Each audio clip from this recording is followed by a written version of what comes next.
Hi, magandang araw po sa inyong lahat for first reading for the day, 5 a.m. in the morning. Magandang umaga ng Lunes po sa inyong lahat. And I do hope na nasa mabuti po kayong kalagayan lahat. Kamusta po kayo? Pasensya na po ha, hindi ako nakapag second reading kahapon. And third, dahil po talagang medyo pinahinga ko muna po yung sarili ko. Parang feeling ko iba na naman ang pakiramdam ko. Kaya sabi ko, I have to rest. And medyo pagod din po talaga ako lately. And ito na po, magbibigay na po ako sa inyo ng first reading of the day. Okay? Yan.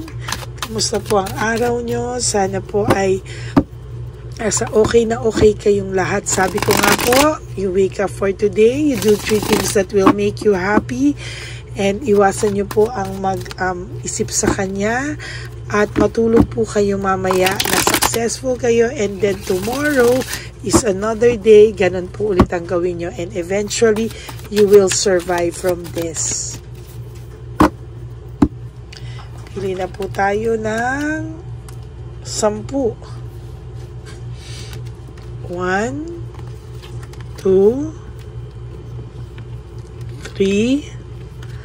4, 5, 6, 7, 8, 9, 10.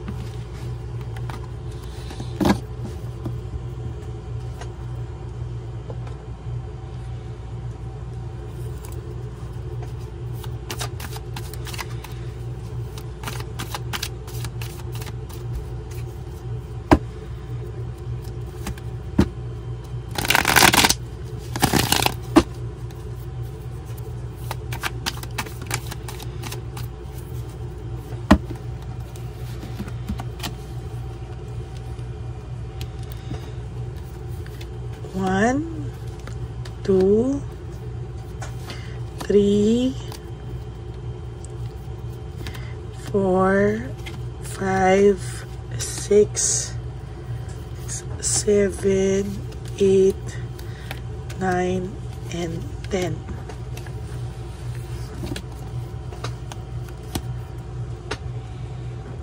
Okay, tingnan po natin kung anong makikita natin sa atin pong first reading of the day today.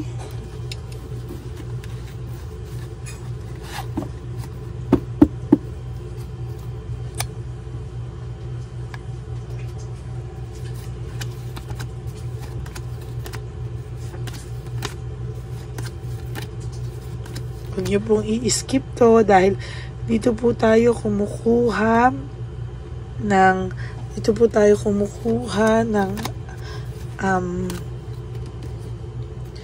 energy.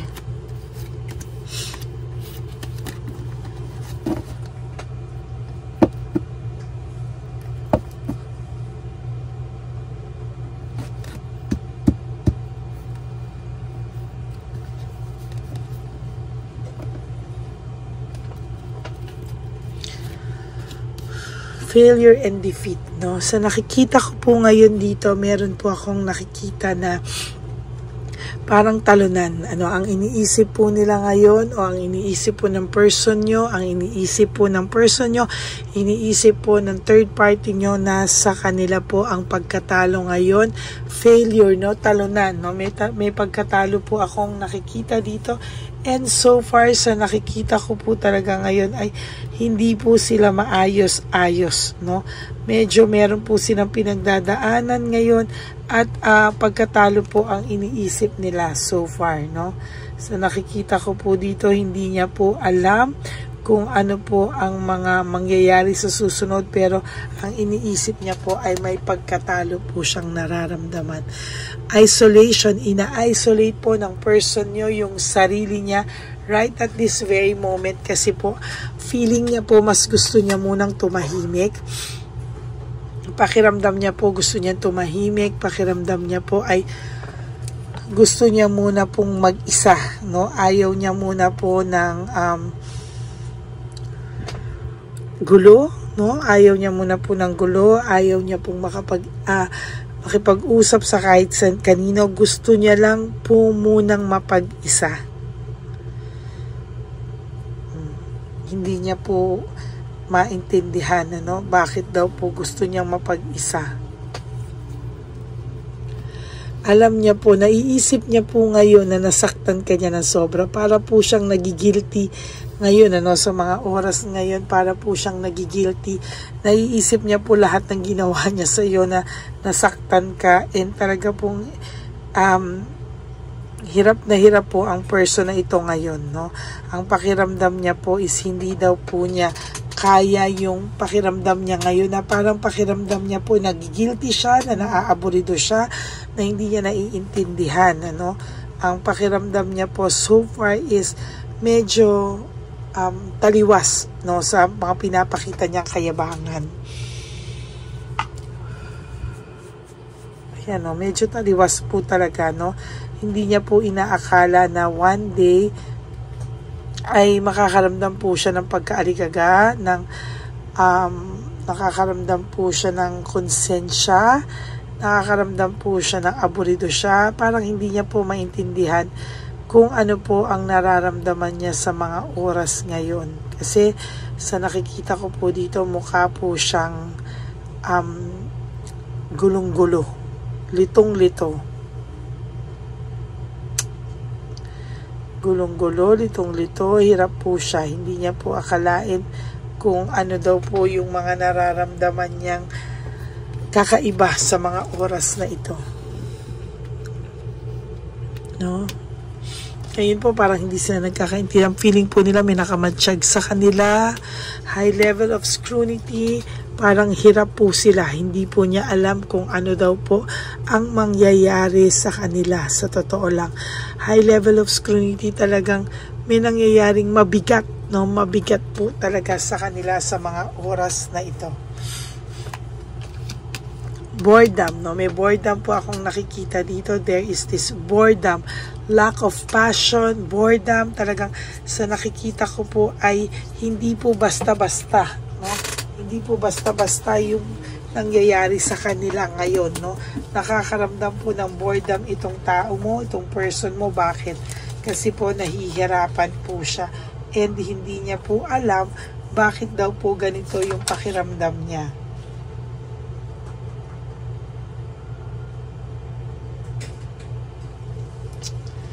Yan, no? Hindi niya po kasi akalain, no? Hindi niya po akalain na makakaramdam siya ng matinding dagok sa buhay niya.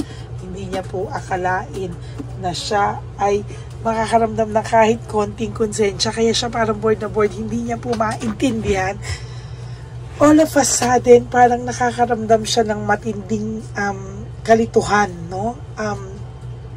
Pagod po siya sa mga oras na ito, actually. Oh, yan ang kakasabi ko pala.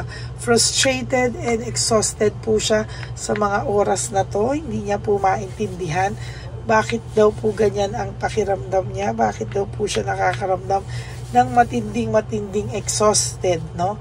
Exhausted po siya at over fatigue po siya.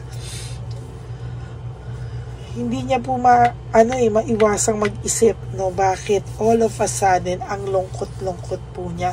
Bakit all of a sudden parang ang pakiramdam niya po ay sasabog siya, no? Parang gusto niya pong sumigaw, parang gusto niya pong bawiin lahat, no? Parang gusto niya pong sabihin na tama na, no?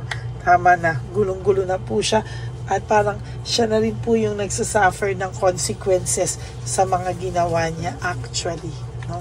Hindi niya po alam bakit siya nagkakaganyan at hindi niya po matukoy kung hanggang kailan po siya magiging ganyan. Hindi niya po matukoy kung hanggang kailan siya makakaramdam ng matinding pain sa kanyang isipan, sa kanyang puso. At talagang pagod na pagod po ang taong ito sa ngayon, no? Kasi natukso po siya yun. Hindi malalim yung reason ba't kanya iniwan. Natukso siya sa lust, sa sex, sa makamundong bagay, material na bagay. hindi po talaga pagmamahal, no? Hindi niya rin po maintindihan bakit daw po ganyan ang pakiramdam niya sa'yo. There is this rebellion, no? May rebellion po akong nakikita at kahit papano po nakakaramdam po ako dito na talagang merong nangyaring rebellion, no? Pakiramdam niya po siguro dati, parang feeling niya is laging ikaw, laging ganyan, laging ganito. Tapos nagrebelde siya. Ngayon nakita niya na mas maayos pa pala siya ng time na sa inyo kaysa sa nangyari ngayon sa buhay niya, no? Parang ang pakiramdam nitong taong to ngayon ay siya ay hirap na hirap at talagang hindi niya alam anong nangyari daw sa kanya, no? Ano raw ba talaga nangyari sa kanya? Hindi niya po maintindihan kung bakit nangyari ito sa kanya.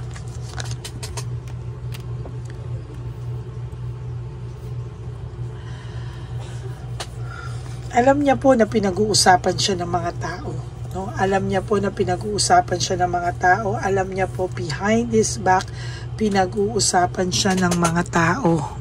Taken advantage of ang pakiramdam po nito, kahit papano ay nasasaktan po siya. Hindi niya po maintindihan kung bakit bigla-biglang nag-iba, no? Na bigla po siyang nakonsensya na hindi niya po maintindihan bakit po siya nakukonsensya. Hindi niya po maintindihan bakit daw po biglaan yung konsensyang nararamdaman niya, no?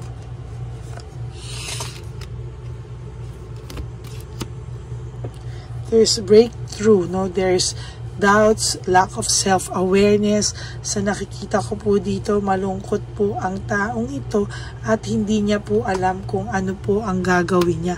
False success, living beyond means. Sa nakikita ko po talagang hindi po talaga tama, no, ang pakiramdam nito. Ang pakiramdam niya ay okay lang siya pero false success. Living beyond means sobra-sobra po ang gastos nito na hindi na po makatarungan at wala rin naman na siyang ilalabas-labas pa rin ng labas, no? Confused, very confused siya right now. Talagang pagod na pagod ito sa buhay niya, confused siya. Alam niya po na hindi tama yung pinili niya. Alam niya po na yung pinili niya napahamak siya. Pero pinapanindigan niya po kasi for whatever reason, ang nakikita niya po ay gulo, no? Gulo, kaya gusto muna po nitong manahimik, gusto muna po nitong tanggalin yung lungkot na nararamdaman niya sa ngayon. Stress and burnout, sa nakikita ko po dito, may nakikita po akong stress, burnout, at marami pa po akong nakikita na over-fatigue talaga siya at talagang problemado po ang taong ito. Out of touch, trickery, sa nakikita ko din po dito ay malungkot po ito, no? Lalo na po kung sa mga inyo na medyo hindi kayo nag-uusap, no? Lagi ka po nitong naiisip, no? At sa mga nag-uusap naman, hindi naman po niya masabi yung totoong nararamdaman niya na detalyado, no? No motivation, lack of passion, sa totoo lang po ay hirap po itong magkaroon ng motivation sa buhay niya ngayon. Very, very limited po yung mga gusto niyang gawin, ano? So, nakikita ko po, wala kayong closure, incomplete pa po, no? At wala pa ako nakikitang closure sa inyo sa mga susunod na araw, no? Ang pakiramdam ko sa inyo ay hindi pa rin po kayo magiging maayos sa mga susunod na araw. Kayo pa po ang ayan, no? Kayo pa po ang meron pa pong pagkikitang magaganap or meron pa pong pag-uusap na magaganap sa inyo eh. Hindi ko pa po nakikita na close na eh, no? For some of you, ginosting, incomplete, pero there will come a time mag-uusap at mag-uusap pa rin po kayo. Selos na selos po sa'yo ang third party at halos gigilang ka po ng leeg sa galit, no? Minimeditate niya po, oh, hindi ko pa po nakikita yung closure sa inyo. I'm sorry, no? Hindi pa po kayo mag-uusap at mag-uusap. Wala pa kayong closure.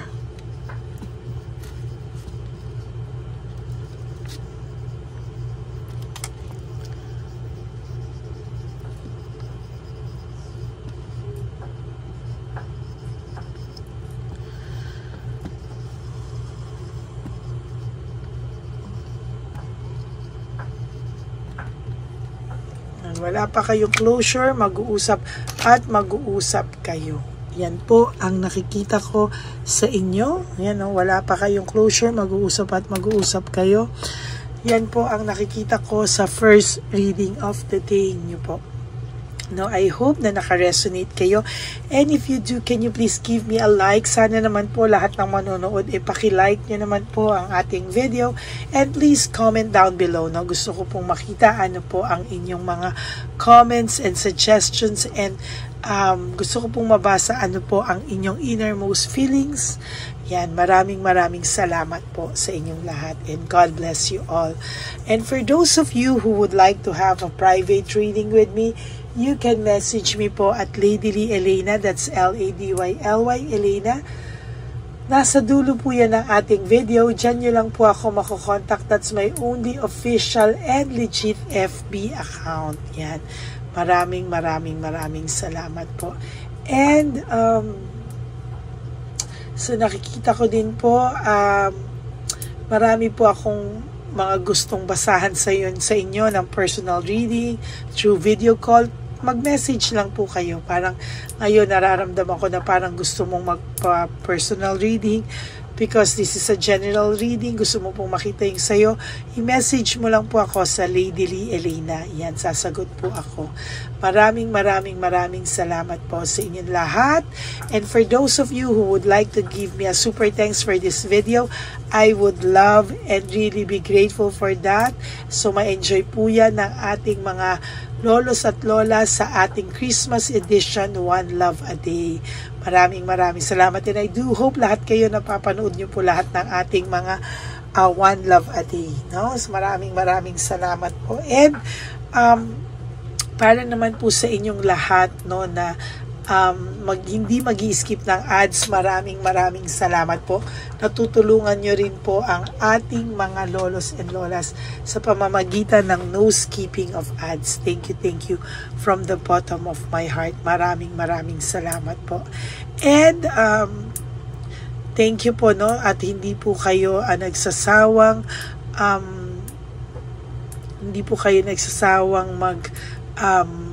manood, at kahit marami pong lumalabas na tarot card readers, ay ako pa rin po ang inyong binabilikan. Marami pong salamat. Kaya naman po para sa akin pong mga ever loyal and solid Lady Elena friends, family and subscribers, I love you all from the bottom of my heart. Mahal na mahal ko po kayong lahat. And palagi po kayong lahat kasama sa aking prayers.